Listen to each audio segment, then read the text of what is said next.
is Mayra, and my topic is on GMOs, genetically modified organisms. Over many centuries, humans have domesticated plants and animals for survival. Seeking to improve our futures, we made many advancements in technology which further affected agriculture forever. With biotechnology, scientists discovered GMOs, genetically modified organisms. With genetic engineering, according to the USDA, GMOs are the manipulation of an organism's genes by introducing, eliminating, or rearranging specific genes, casually seen in plants or animals.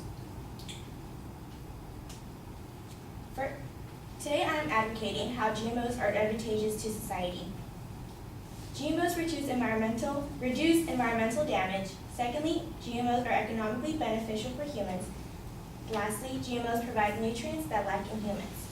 First, GMOs reduce environmental damage. GMOs allow farmers to produce higher yields with lower inputs. According to the University of Illinois, Dr. Chassie published an article called "The History of GMOs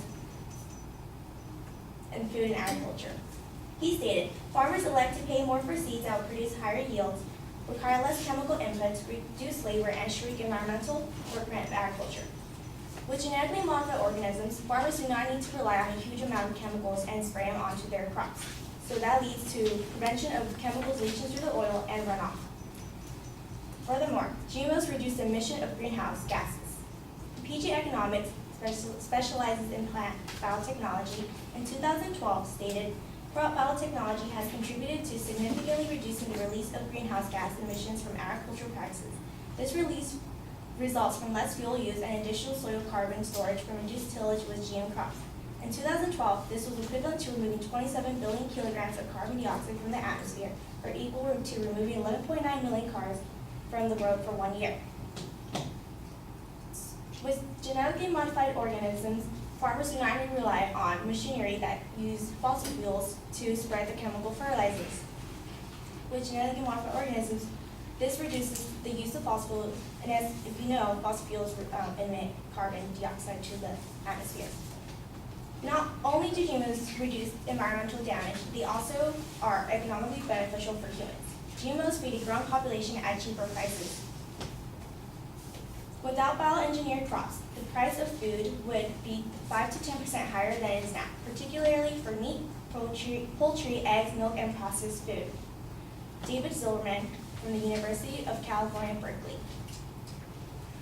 With also FAO, the Food and Agriculture Organization of the United Nations, stated we must double food production in the next 20 or 30 years or hunger will worsen significantly. With GMOs, they reduce hunger, decrease the prices of food, and they allow people to afford to eat. Developing countries also rise economically with GMOs. Farmers in developing countries receive $3.74 for each dollar invested in GM crop seeds. An example was in 2012, Brazil and Argentina, developing economies in Latin America, used GM crops, which benefited them to use them economically for agricultural practices or for themselves. Lastly, GMOs provide nutrients that lack in humans. GMOs grow crops that contain vitamin A. In developing countries, usually vitamin A deficiency is seen in them. People cannot afford medication with vitamin A. And if you know, vitamin A is needed for vision, immune system, and bone growth. So, biotech crops may provide enhanced quality traits such as increased levels of beta-carotene. Beta-carotene is a precursor for vitamin A. Lastly, GMOs prevent viruses from wiping out fruit that are high in nutrients. An example was the papaya. Fruits are a significant source of antioxidants, vitamins, and minerals. With papayas, they were wiped out due to PSRV, papaya ring spot virus. And in 2008, scientists made a papaya that was resistant to the PSRV. Successfully, the papayas were growing and people were allowing to get their high nutrients and antioxidants, vitamins, and minerals. Biotechnology has benefited the world, such as creation of GMOs. Although people perceive it as bad or a solution to hunger crisis, however, it is safe to say that GMOs are beneficial and advantageous to society. Thank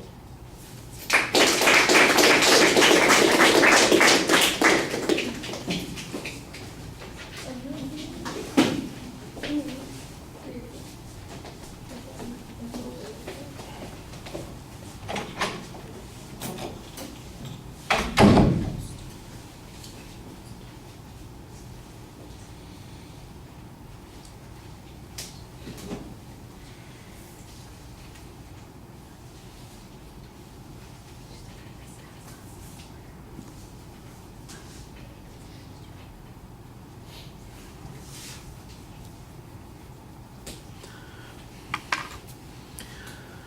All right, proposition and preview are fine. Everything looks good there. You've set it up pretty well. I think you could do a little bit more talking about the controversy on this, why you have to make this argument.